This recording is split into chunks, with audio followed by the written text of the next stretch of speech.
हे दुखी भंजन मारुति नंदन, सुन लो मेरी पुकार। पवन सुति विनीति बारंबार, पवन सुति विनीति बारंबार।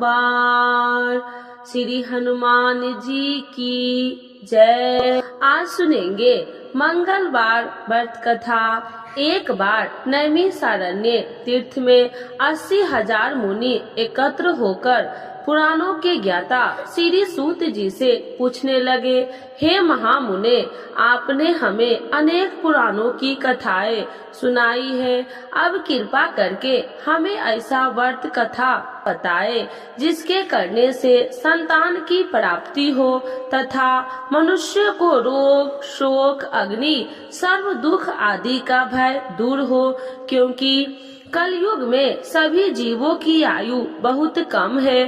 फिर इस पर उन्हें रोग चिंता के कष्ट लगे रहेंगे तो फिर वो श्री हरि के चरणों में अपना ध्यान कैसे लगा सकेंगे। श्री सूत जी बोले, हे मुनियों, आपने लोक कल्याण के लिए बहुत ही उत्तम बात पूछी है। एक बार युधिष्ठिर ने भगवान श्री कृष्ण से लोक कल्याण के लिए यही प्रश्न किया था। भगवान श्री कृष्ण और युधिष्ठिर का संवाद तुम्हारे सामने कहता हूँ, ध्यान देकर सुनो। एक समय पांडवों की सभा में श्री कृष्ण जी बैठे हुए थे। तब युधिष्ठिर ने भगवान श्री कृष्ण से प्रश्न किया, हे प्रभु नंद नंद गोविंद, आपने मेरे लिए अनेक कथाएं सुनाई है, आज कृपा करके ऐसा व्रत या कथा सुनाइए जिसके करने से मनुष्य को रोग चिंता का भय समाप्त हो और उसको पुत्र की प्राप्ति हो। हे प्रभु, बिना पुत्र के जीवन व्यर्थ है, पुत्र के बिना मनुष्य नरकगामी होता है, पुत्र के बिना मनुष्य पितृ ऋण से छुटकारा नहीं पा सकता है और न ही उसका पुनर्ग नामक नरक से उद्धार हो सकता है। अतः पुत्रदायक व्रत बतलाइए। श्री कृष्ण भगवान बोले, हे राजन, मैं एक प्राचीन इतिहास सुनाता हूँ, आप उसे ध्यान पूर्वक सुनो। कुंडलपुर नामक एक नगर था, उसमें नंदा नामक एक ब्राह्मण रहता था। भगवान की कृपा से उसके पास सब कुछ था, फिर भी वह दुखी था। इसका कारण यह था कि ब्राह्मण की स्त्री सुनादा की कोई संतान न थी। सुनादा पतिव्रता थी, भक्ति पूर्वक श्री हनुमान जी का आराधना करती थी। मंगलवार के दिन व्रत करके अंत में भोजन बनाकर हनुमान जी का भोग लगाने के बाद स्वयं भोजन करती थी। एक बार मंगलवार के दिन ब्राह्मणी गृह कार्य की अधिकता के कारण हनुमान जी को भोग न लगा सकी, तो इस पर उसे बहुत दुख हुआ। उसने कुछ भी नहीं खाया और अपने मन में प्रण किया कि अब तो अगले मंगलवार को ही हनुमान जी का भोग लगाकर अन्न जल ग्रहण करूंगी। ब्राह्मणी सुनादा प्रतिदिन भोजन बनाती, श्रद्धा पूर्वक पति को खिलाती, परंतु स्वयं भोजन नहीं करती और मन ही मन श्री हनुमान जी की आराधना करती थी। इस प्रकार 6 दिन गुजर गए और ब्राह्मणी सुनादा अपने निश्चय के अनुसार भूखी प्यासी निराहार रही। अगले मंगलवार को ब्राह्मणी सुनादा प्रातः काल ही बेहोश होकर गिर पड़ी। ब्राह्मणी सुनादा के इस असीम भक्ति के प्रभाव से श्री हनुमान जी बहुत प्रसन्न हुए और प्रकट होकर बोले, सुनादा, मैं तेरी भक्ति से बहुत प्रसन्न हूँ, तू उठ और वर मांग। सुनादा अपने आराध्य देव श्री हनुमान जी को देखकर आनंद की अधिकता से खुशी हो श्री हनुमान जी के चरणों में गिरकर बोली, हे प्रभु, मेरी कोई संतान नहीं है, कृपा करके मुझे संतान प्राप्ति का आशीर्वाद दे, आपकी अति कृपा होगी। श्री महावीर जी बोले, तेरी इच्छा पूर्ण होगी, तेरे एक कन्या पैदा होगी, उसके अष्टांग प्रतिदिन सोना दिया करेंगे। इस प्रकार वह कहकर श्री महावीर जी अंतर ध्यान हो गए। ब्राह्मणी सुनादा बहुत हर्षित हुई और सभी समाचार अपने पति से कहा। ब्राह्मण देव कन्या का वरदान सुनकर कुछ दुखी हुए, परंतु सोना मिलने की बात सुनी तो बहुत प्रसन्न हुए। विचार किया कि ऐसी कन्या के साथ मेरी निर्धनता भी समाप्त हो जाएगी। श्री हनुमान जी की कृपा से वह ब्राह्मणी गर्भवती हुई और 10वें महीने में उसे बहुत ही सुंदर पुत्री प्राप्त हुई। वह बच्ची अपने पिता के घर में ठीक उसी तरह से बैठने लगी जिस प्रकार शुक्ल पक्ष का चंद्रमा बढ़ता है। 10वें दिन ब्राह्मण ने उस बालिका का नामकरण संस्कार करवाया। उसके कुल पुरोहित ने उस बालिका का नाम रत्नावली रखा, क्योंकि वह कन्या सोना प्रदान किया करती थी। इस कन्या ने पूर्व जन्म में बड़े ही विधान से मंगल देव का व्रत किया था। रत्नावली का अष्टांग बहुत सा सोना देता था। उस सोने से नंदा ब्राह्मण बहुत ही धनवान हो गया। अब ब्राह्मणी भी बहुत अभिमान करने लगी थी। समय बीतता रहा। वह रत्नावली 10 वर्ष की हो चुकी थी। एक दिन जब नंदा ब्राह्मण प्रसन्न चित्त था, तब सुनादा ने अपने पति से कहा, मेरी पुत्री रत्नावली विवाह के योग्य हो गई है, अतः आप कोई सुंदर तथा योग्य वर देखकर इसका विवाह कर दे। यह सुन ब्राह्मण बोला, अभी तो रत्नावली बहुत छोटी है। तब ब्राह्मणी बोली, शास्त्रों के ज्ञाता है कि कन्या 8वें वर्ष में गौरी, 9वें वर्ष में रोहिणी, 10वें वर्ष में कन्या, इसके पश्चात रजस्वला हो जाती है। गौरी दान से पाताल लोक की प्राप्ति होती है, रोहिणी के दान से वैकुंठ लोक की प्राप्ति होती है, कन्या के दान से इंद्र लोक की सुखों की प्राप्ति होती है। अगर हो पति देव रजस्वला का दान किया जाता है तो घोर नरक की प्राप्ति होती है। इस पर ब्राह्मण बोला, अभी तो रत्नावली मात्र 10 ही वर्ष की है और मैंने तो 16-16 साल की कन्याओं के विवाह कराए हैं, अभी जल्दी क्या है।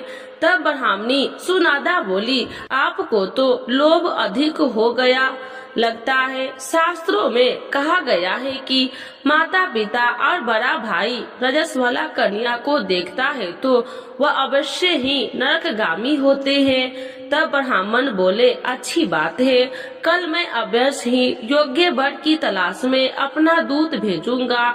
दूसरे दिन ब्राह्मण ने अपने दूत को बुलाया और आज्ञा दी कि जैसी सुंदर मेरी कन्या है वैसे ही सुंदर वर उसके लिए तलाश करो। दूत अपने स्वामी की आज्ञा पाकर निकल पड़ा। परमपई नगर में उसके एक सुंदर लड़के को देखा।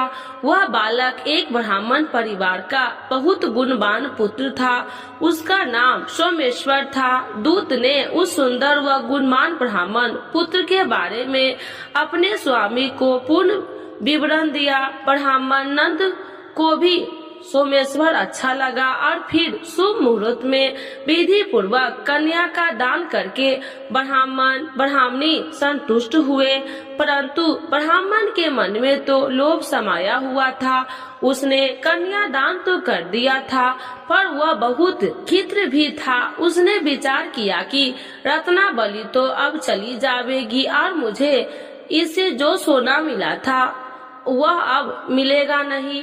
मेरे पास जो धन था कुछ तो इसके विवाह में खर्च हो गए और जो शेष बचा है वह भी कुछ दिनों के पश्चात समाप्त हो जाएंगे। मैंने तो इसका विवाह करके बहुत बड़ी भूल कर दी है। अब कोई ऐसा उपाय हो तो रत्नावली मेरे घर में ही बनी रहे, अपनी ससुराल न जावे। लोभ रूपी राक्षस ब्राह्मण के मस्तिष्क पर छाता जा रहा था। रात भर अपनी शैया पर बेचैनी से करवटे बदलते बदलते उसने बहुत ही क्रूर निर्णय किया। उसने विचार किया कि जब रत्नावली को लेकर उसका पति रामेश्वर अपने घर के लिए जावेगा तो वह मार्ग में छिपकर रामेश्वर का वध कर देगा और अपनी लड़की को अपने घर ले आवेगा, जिसने नियमित रूप से उसे सोना भी मिलता रहेगा और समाज का कोई मनुष्य उसे दोष भी नहीं दे सकेगा। प्रातः काल हुआ तो नंदा और सुनंदा ने अपनी जमाई तथा लड़की को बहुत सारा धन देकर विदा किया। रामेश्वर अपनी पत्नी रत्नावली को लेकर ससुराल से अपने घर की तरफ चल दिया। ब्राह्मण नंदा महालोभ वशीभूत हो अपनी मति खो चुका था। पापे पुण्य उसे विचार न रहा था।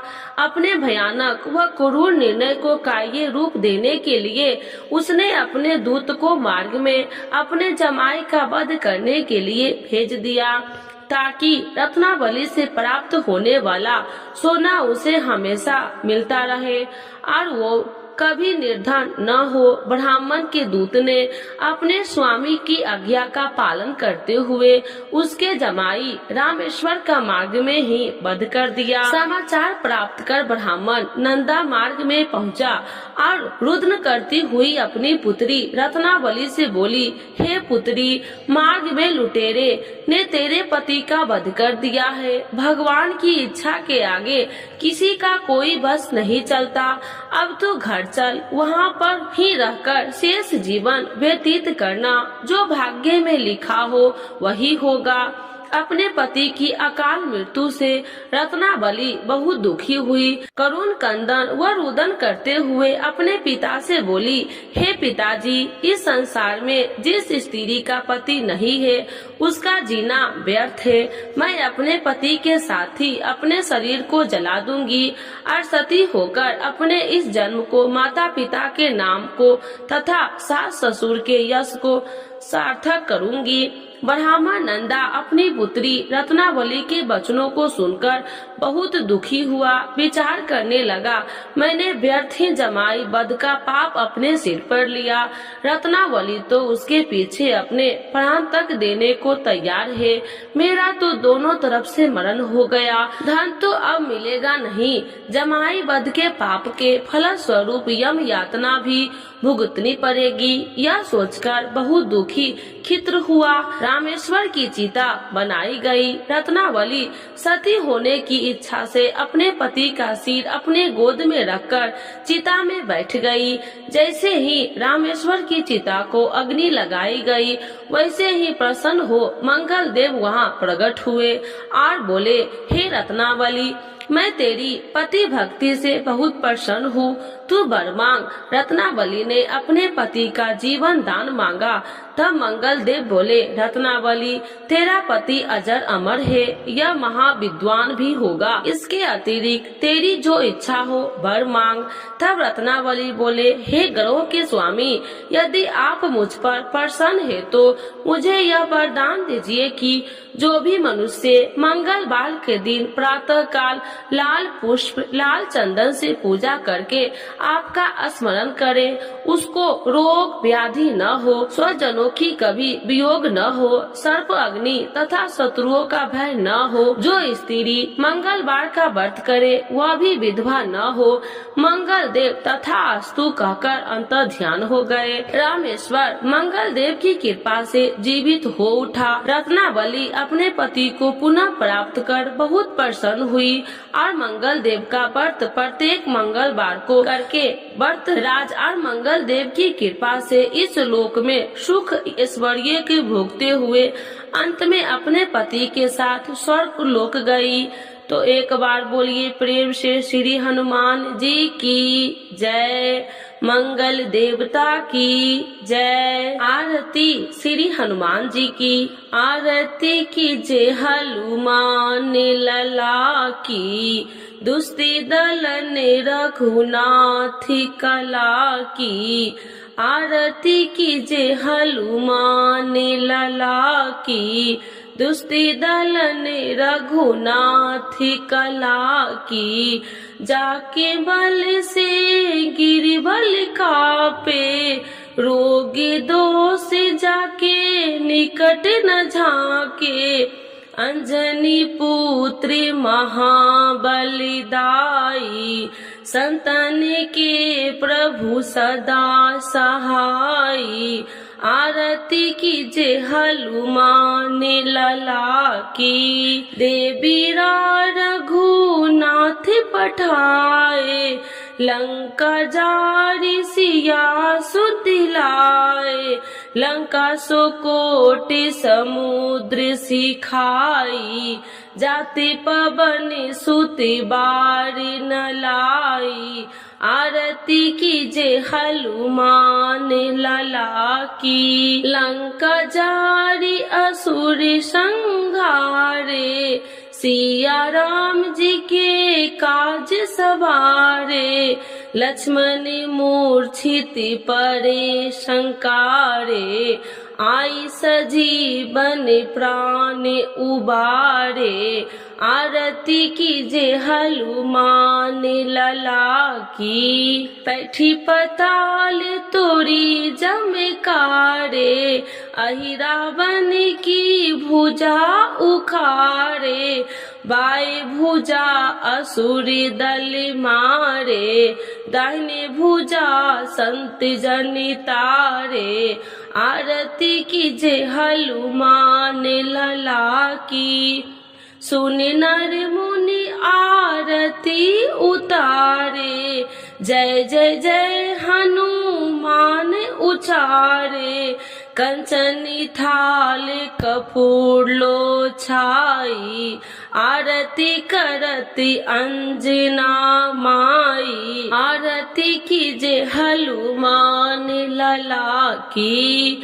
जो हनुमान जी की आरती गावे, बैसी बैकुंठ परम पद पावे, आरती कीजे हनुमान लला की। दुष्ट दलन रघुनाथ कला की। तो एक बार बोलिए प्रेम से श्री हनुमान जी की जय। श्री राम भक्त हनुमान की जय। सर्व देवी देवताओं की जय।